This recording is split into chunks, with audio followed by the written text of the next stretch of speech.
अस्ति क्या मजा भएको थियो है घुम्न जाँदा। दादा यार फेरि जाउँ होइन एकचोटि। अब यसो टाइम मिलाएर फेरि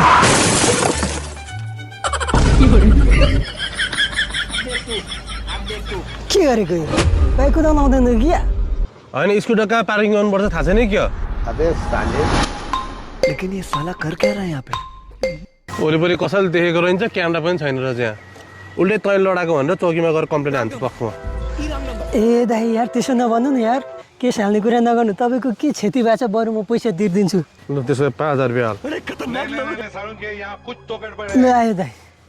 होइन त यसरी बाटो बाटोमा स्कुटर पार्क गरेर राख्ने होइन नि फेरि। आजलाई छोडिदिएको छु अर्को पालि छोड्दिनँ नि फेरि। भारी मिस्टेक हो गया सर।